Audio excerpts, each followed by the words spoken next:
ये जगत जो है, इस संसार जो है, मसीही लोगों को कोई दोषी बना देता है।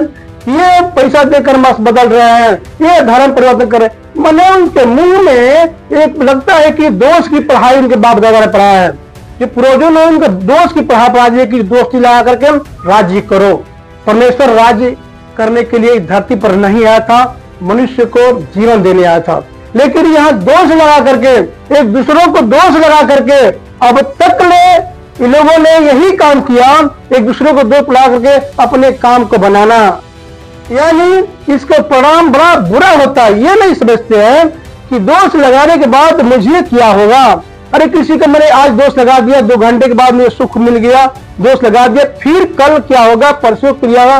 प्रभु कह रहा है यहाँ तो दोष लगा करके रह लगे, लेकिन खुदा कह रहा है वहां तुम नहीं रह पाएगा। हालेलुया, जो दाता है खुदा के लिए, तो वहां नहीं रह पाओगे, वहां तो आग बरसेगी। आप यहाँ दोष लगा रहे हो, ये कैसे हो गया है, ये धर्म परिवर्तन कर रहा है। ये मसीह लोग एक भोले लोगों को, ये भोले मसीह लोग होते हैं। मैं कह रहा हूँ कि जो प्रभु के दास है, दासी है, वो भोले लोग होते हैं। उनके ऊपर अगर किसी प्रकार का गाली गलौज कोई कुछ कर भी देता है, मार भी देता है, तो भी सह लेते हैं। हालांकि उनके अंदर भी खून है, उनके अंदर भी खून है, उनके अंदर जोश है। लेकिन खुदा कह रहा है किसी के ऊपर तुम मत दोष लगाओ, वो लगाया है तो लगाने दो। हालेलुया, तुम मत दोष लगाओ, अपने आप प्रकट करो। अब देखिए पढ़ते हैं, आप पढ़ेंगे मत्ती सुसमाचार 7 में पढ़ेंगे।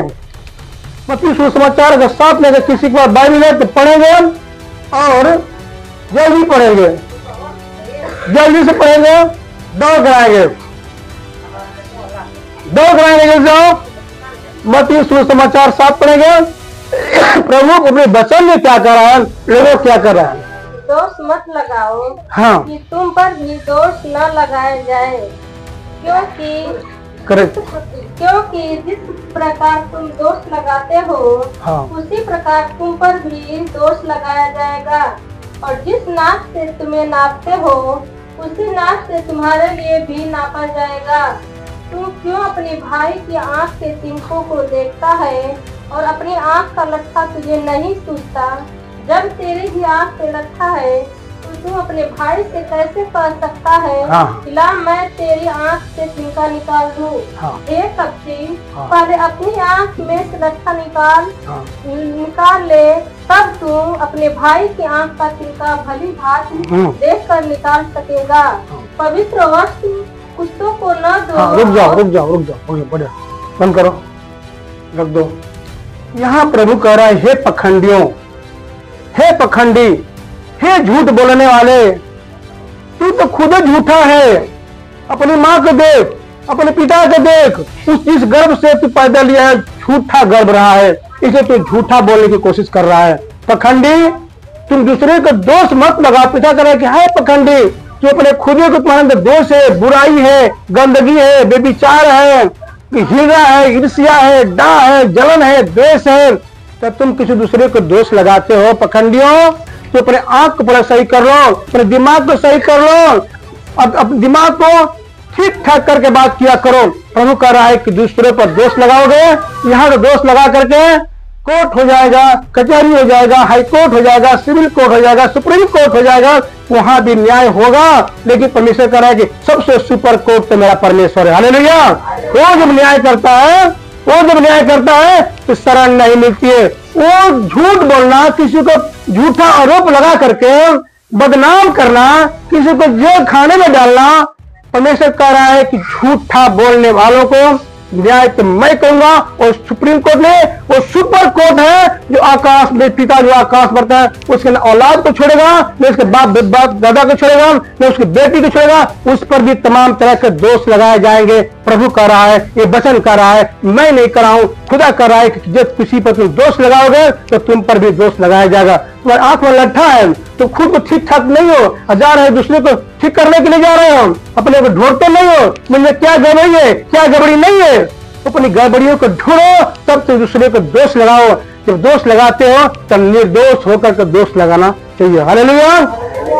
जब एक व्यभिचारिणी स्त्री को जब फरीसियों ने जब उसको पकड़ कर लाया तो प्रभु को जांच पड़ताल करने के लिए आए थे कि देखें तो ये क्या कहता है। उन्होंने कहा प्रभु मूसा की पुस्तक में लिखा है कि जो विचार करे उसके पत्थर से मार दिया जाए। लेकिन प्रभु ने चुपचाप सुनता रहा। क्यों सुनता रहा? क्योंकि वो तो सुपर कोर्ट है, वो तो स्वर्गीय कोर्ट है। जानता था कि ये लोग सभी पापी हैं जिसको उसके दोष लगा रहे हैं।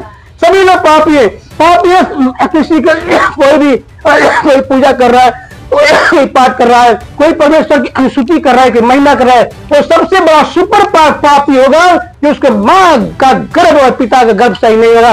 वो एक दूसरे को गर्भ दोष लगा सकता है, जबकि वो अपने आप को जांचा नहीं कि मैं दोषी हूं या नहीं हूं। अगर जांच लिया, दूसरे को दोष नहीं लगाएगा।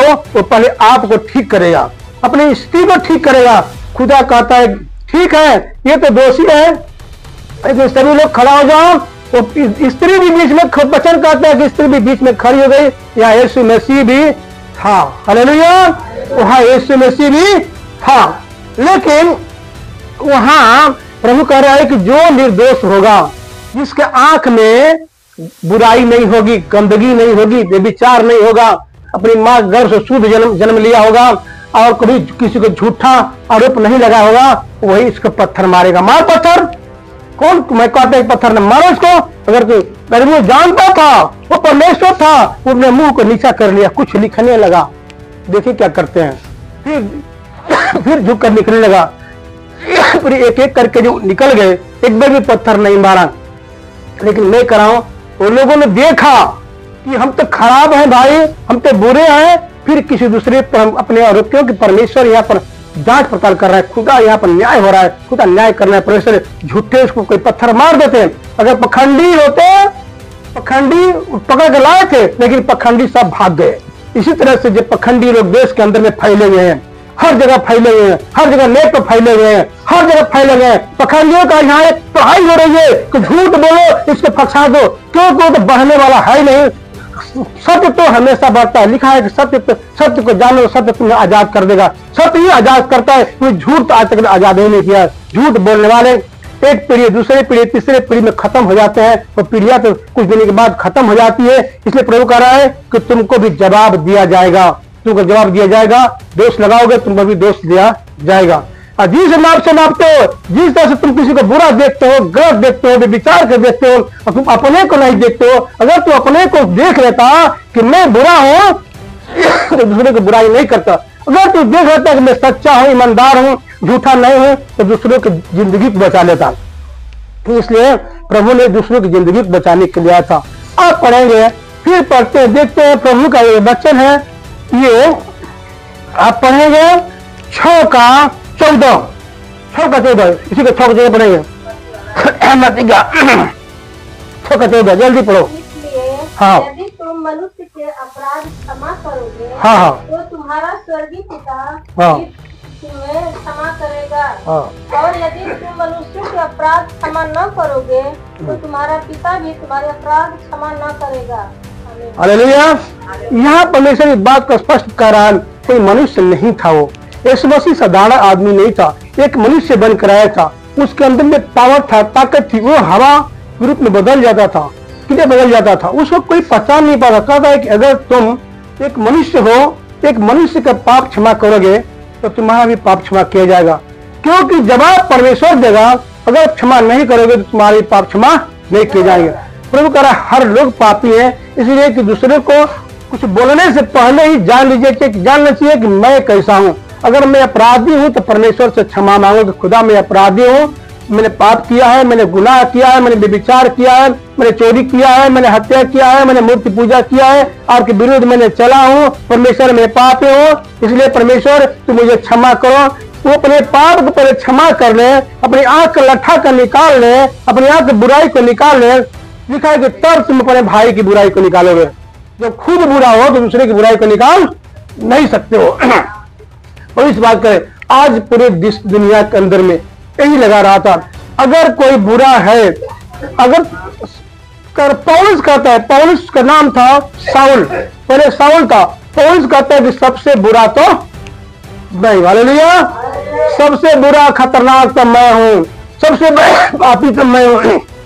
देखो उन्हें पछताव किया बेकार हे पापियों सुन लो, जगत के पापियों, कोने कोने के पापियों, अगर तू बुराई की बात सोचता है, किसी के ऊपर गलत हाथ उठाता है, सुन लो, पौलुस भी हाथ उठाया था, गलत हाथ उठाया था, यहूदियों पर हाथ उठाया था, लोगों पर हाथ उठाया था, लेकिन परमेश्वर ने मारा उसको, बुद्धि को खोल दिया। खुदा मारता है, देर करता है और देर नहीं करता है। खुदा न्यायी परमेश्वर है, वो सबका परमेश्वर है। कोई जात धर्म बनाने के लिए नहीं आया था, कोई राज्य करने के लिए था, सीधा परमेश्वर एक राज्य करने के लिए आया था। हर एक बेटा बेटी फले फूले, हर एक जीवन मिले, हर एक जीवन मिले, हर एक सुख मिले, हर एक शांति मिले। परमेश्वर को ढूंढो तो पाओगे, शांत हो जाओगे। पढ़ेंगे यशायाह का 30 का 15 वचन पढ़ेंगे, जल्दी पढ़ेंगे। परमेश्वर कह रहा है, अभी परमेश्वर इस बात को देख कर रहा है, सावधान हो जाओ, अलर्ट हो जाओ, अपने को शुद्ध कर लो, पवित्र कर लो, जो बढ़ता हो उसको बढ़ने दो। परमेश्वर यशायाह का 30 का 15 पढ़ो, जल्दी पढ़ो, जल्दी जल्दी। प्रभु यहोवा इस्राएल का पवित्र यो कहता है, हाँ। लौट आने और शांत रहने में तुम्हारा उद्धार है। रुक जाओ, यहाँ लिखा है कि प्रभु यहोवा यो कहता है, यहोवा माने परमेश्वर, इस्राएल कहता है, इस्राएल में होता है पवित्र, पवित्र लोग। एक परमेश्वर की आराधना करने वाले को इस्राएली कहते हैं, वो पवित्र लोग कहते हैं। प्रभु यहोवा ये कहता है, बोलो क्या बोलता है? प्रभु यहोवा इस्राएल का पवित्र यो कहता है, हाँ यो कहता है, लौट आने और शांत रहने में हाँ तुम्हारा उद्धार है। हाँ बोलता है, लौट आओ और शांत हो जाओ। प्रभु कह रहे लौट आओ, पिता को लौट आओ और शांत हो जाओ, तभी तुम्हारा उद्धार है। अगर तुम गड़बड़ी किया, अगर तुमने अत्याचार किया, परमेश्वर कह रहा है खैरियत नहीं है, तुम्हारा खैरियत नहीं है। अब वीरता किसमें है? आगे पढ़ो। शांत रहने और भरोसा रखने में हाँ। तुम्हारी वीरता है। तो शांत रखने में, शांत रहने में और परमेश्वर भरोसा रखने में, अपने मन को जांच लो और तब बात किया करो, तब तुम्हारा उद्धार है। यही तुम्हारी वीरता है। वीरता इसमें नहीं है कि झूठ बोल करके किसी को फंसाओ, वीरता इसमें नहीं है झूठ बोल करके प्रशासन को दो, झूठ वीरता इसमें नहीं है कि झूठ बोल करके हाई कोर्ट ले जाओ। अरे तुम्हारा न्याय करने वाला परमेश्वर यहाँ है, यहाँ सुपर कोर्ट है, वो सुप्रीम कोर्ट है, हाई कोर्ट है, वो अति सुपर कोर्ट परमेश्वर है, वो न्याय करेगा। कोई देखता नहीं है, उसका न्याय बड़ा अटपट होता है। परमेश्वर कह रहा है, लौट आओ मेरे बेटे और बेटियों, शांत हो जाओ, इसी में तुम्हारी वीरता है, इसी में तुम्हारी भलाई है। और शांति से इस धरती पर जियो और भला का काम करो कि तुम्हारा बेटा बेटी भी जो जन्मे वो भला ही जन्मे, वो बुरा न जन्मे। अगर बुरा है तो अच्छा से हो जाए। इसलिए मैं कह रहा हूँ, ये संसार में जितने लोग, यही कारण है कि देश में हर एक पर श्राप लगा हुआ है, हर एक पर श्राप लगा हुआ है। एक भी ऐसा नहीं है कि श्रापित न व्यक्ति हो। अगर कोई भी व्यक्ति हो, चाहे कोई हिंदू, मुस्लिम, सिख, ईसाई कुछ भी हो, उस पर श्राप लगा हुआ है। ताकि वो क्यों श्राप लगे? कि झूठ बोलता है, वो दूसरों को फंसाने के काम करता है, लोगों को लट्ठा को निकालने का काम करता है, अपने उल्लू सीधा करता है। परमेश्वर तो उसी घर में उल्लू सीधा कर देता है, परमेश्वर तो उसी को सीधा कर देता है। इसलिए मैं कह रहा हूं, प्यारे भाई और बहनों, मैं कह रहा हूं कि तुम लोग कहीं को इस दुनिया के कोने में एक जब पवित्र काम करोगे, शुद्ध काम करोगे, शुद्ध भाषा बोलोगे, तो बेटा बेटियां भी शुद्ध रहेगी, काम भी आगे बढ़ते चला जाएगा और घर में सुख शांति आएगी। सुन लो मेरे भाइयों, अगर तूने घर बनाया, तूने जमीन खरीद लिया, अच्छी कोठरी बनाया, अच्छे गाड़ी खरीदा, अच्छे बड़ी बड़ी बिल्डिंग बनाकर बड़ी अच्छा काम कर लिया, अगर तुमको सुख नहीं मिला तो कुछ भी तूने नहीं किया। प्रभु कहता है, अगर तू सब कुछ कर ले और अपनी प्राण की हानि उठाए तो तू जगत लायक नहीं है, तो स्वर्ग में, तुम्हारा नरक में प्राण चला जाएगा और वहां तुम टूट जाओगे। इसीलिए प्रभु कह रहा है, तू सब कुछ कर ले लेकिन अपने प्राण की हानि उठाए तो तूने धरती पर कुछ भी नहीं किया। अगर तुम प्रेम से किसी को बचाए, कुछ के जीवन बचाए, तो उसका जीवन एक सुंदर बनाए, आपका भी जीवन सुंदर बनेगा। अगर कोई किसी को आरोप नहीं लगाता तो उसका भी कोई आरोप नहीं लगाया जाएगा। 1 घंटा के लिए, 2 घंटा के लिए, 10 दिन के लिए, महीना दिन के लिए, 6 महीने के दोषी लगा करके और अपना मुंह लटका लो। ये कौन सा तरीके है, ये कौन सा चीज है कि दोष लगाते हो, मुंह लटका भी लेते हो, हाँ? और ये तो है उस एक तो पखंडियों का काम है पखंडी, सुनो इस देश के, ये पखंडी मत करो। अच्छा जिंदगी बिताने के लिए अच्छा कर्म करो। परमेश्वर एक मनुष्य हो, तुम जानवर नहीं हो, तुम पशु नहीं हो। अपने बेटे और बेटियों की सिखाओ और एक खास सुंदर काम करो, ताकि तुम सुंदर बनकर के इस धरती पर तुम्हारा जहां पैर पड़े वहां सुंदरता हो, जहां देखो वहां फूल खिले, जहां तुम ताको वहां उज्जवल प्रकाश मिले, तुम प्रकाश लायक बन जाओ। आओ पढ़ते हैं, फिर पढ़ते हैं वचन संहिता 5 का पढ़ते हैं 3 में, मत्ती का 5 का 3 पढ़ो। स्वर्गराज किसका है? बताते हैं स्वर्गराज किसका है घमंडी। सुन ले राज्य किसका है, मैं बताता हूँ किसका राज्य है, किसका ये जगत है, किसका ये स्वर्ग है, कौन पाएगा कौन नहीं पाएगा। सुनो भजन मत्ती का 5 का 3 जोर बढ़ो, जल्दी जोश बढ़ो। वे जो मन के दीन है, क्योंकि स्वर्ग का राज्य उन्हीं का है। रुक के पढ़ो, क्या लिखा है यहाँ पर? धन्य है जो मन के दीन है, स्वर्ग राज्य उसी का है। स्वर्ग राज्य एक आदमी का नहीं है मेरे प्रियो। भारतवासियों सुन लो, विदेश वाले सुन लो, मैं कह रहा हूँ एक का परमेश्वर नहीं है, परमेश्वर सबका है। केवल क्रिश्चियंस का नहीं है, केवल हिंदू का नहीं है, मुस्लिम का नहीं है, ईसाई का नहीं है, बौद्ध का नहीं है, सिख का नहीं है, उस सबका परमेश्वर है, एक का परमेश्वर नहीं। सुनो मेरी बात को ध्यान से, कहता है कि धन्य है वो जो मन के दीन है। प्रभु कह रहा है कि वो मनुष्य धन्य है, प्यारा है जो मन के दीन है। अपने आप घमंड नहीं किया, अपने बेटा बेटे पे घमंड नहीं किया, अपनी क्वालिटी पे घमंड नहीं किया, अपने पढ़ाई पे घमंड नहीं किया। घमंड दीन है, नम्र है, स्वर्ग का राज्य उन्हीं का है। स्वर्ग तो दीन, स्वर्ग तो दीनों का है, पवित्रों का है। एक करके पढ़ो, आगे बढ़ो।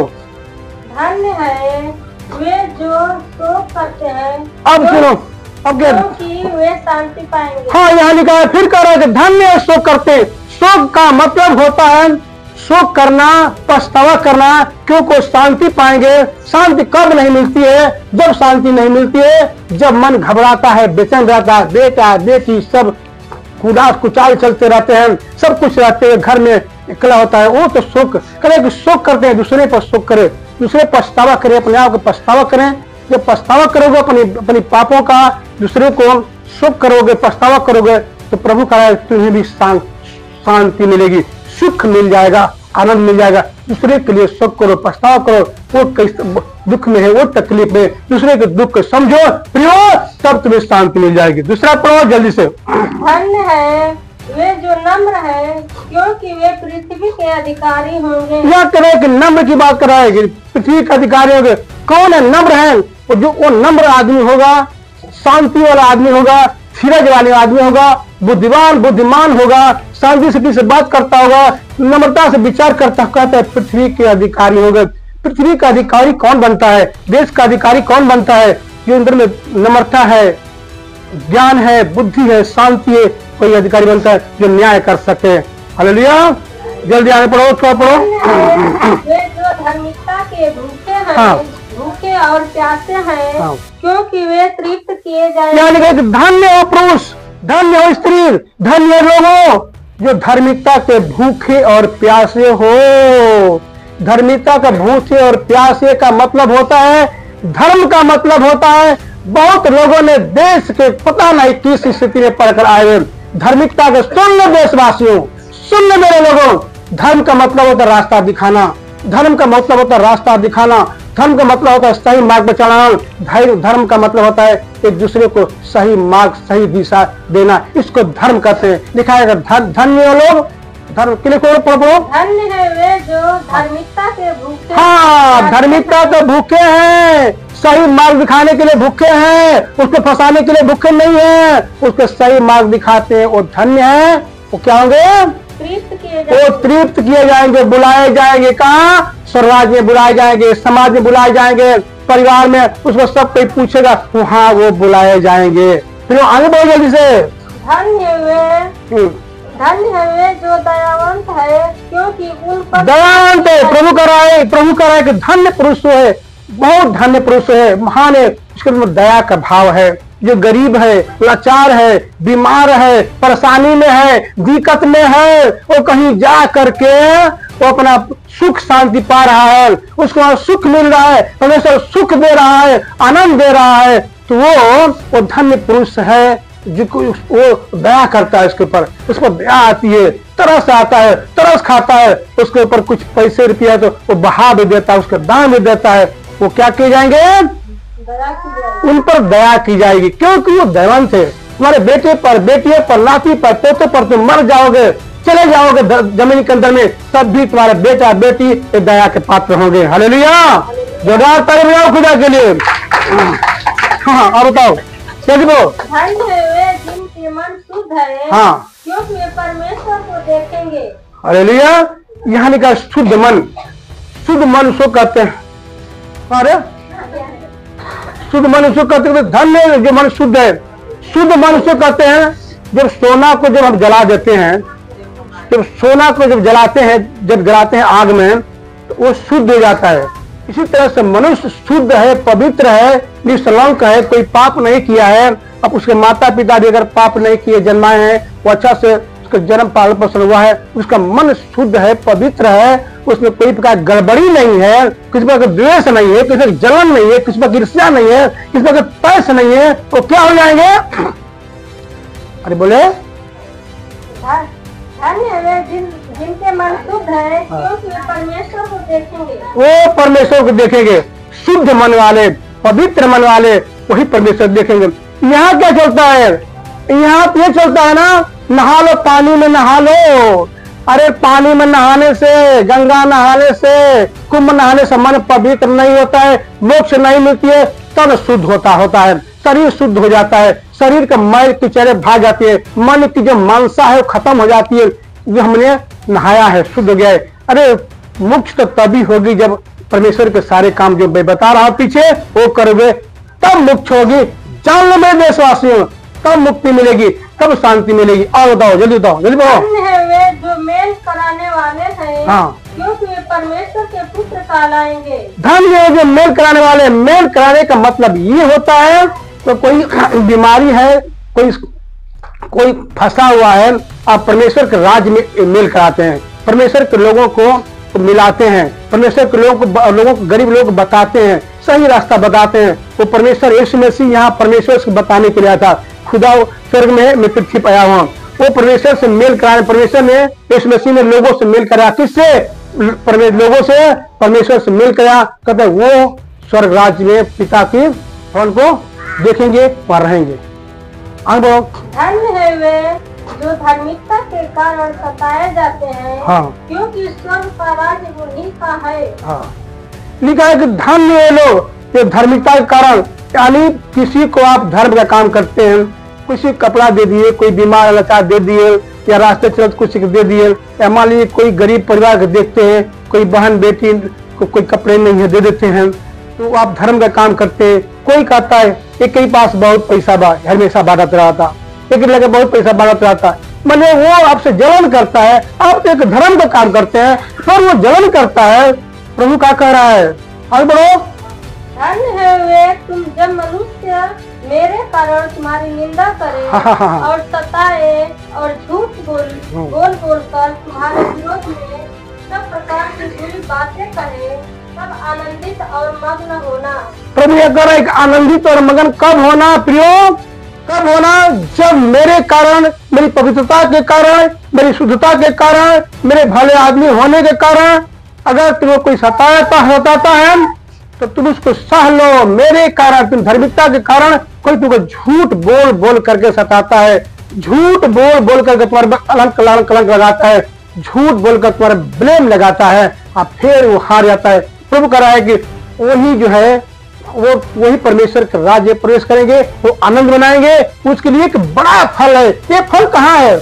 लोग तो गाली गिरवा देकर तत्काल समझ लेते हैं, किसी को गाली देते हैं, किसी को गुस्सा मार देते हैं, कुछ को डंडा चलाते हैं, तत्काल तो ट्रांसफर हो जाता है, आदान प्रदान होता है। लेकिन मैं कह रहा हूं जब वो परमेश्वर है, वो छोटा परमेश्वर नहीं है, वो मारता है तो भस्म कर देता है, वो बहुत देर से बदला लेता है, जल्दी नहीं। तू कहता है कि बढ़ ले, घर बना ले, द्वार बना ले, चोरी कर ले, चमारी कर ले, लूट ले, किसी की बिल्डिंग को लूट ले, घर के लूट ले, संपत्ति को लूट ले, तू लूट ले, तू घूस लेके लूट ले, घर बना ले, जमीन बना ले, सब कुछ कर ले, लेकिन तुम्हारा फल 0 हो जाएगा। तुम एक दिन बिल्डिंग भी खाली हो जाएगी, तुम भी खाली हो जाओगे, दिन पर दिन तुम घटते चले जाओगे और बढ़ नहीं सकते। एक दिन वो शून्य हो जाएगा और फिर वो पछताएगा, प्रभु कह रहा है कि बड़ा फल जो स्वर्ग में मिलना चाहिए वो नहीं मिलेगा, तो उसका फल तो यही खत्म हो गया। हालेलुया। आइए प्रार्थना करते हैं।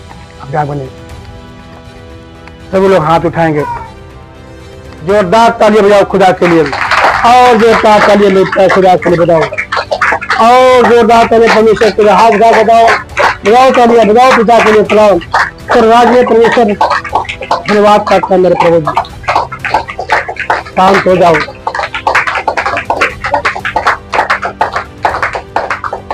धन्यवाद करते हैं मेरे खुदाबंद परमेश्वर। मेरे पिता, इस जगत में तू आने वाला है मेरे प्रभु जी। पिता, तेरे पास कोई धर्म नहीं, कोई जाति नहीं परमेश्वर। हर एक लोग प्रभु जी तेरे बेटे और तेरे बेटियां प्रभु जी। मनुष्य है तो तेरे बेटा है बेटी प्रभु, ये तो पशु नहीं है खुदाबंद।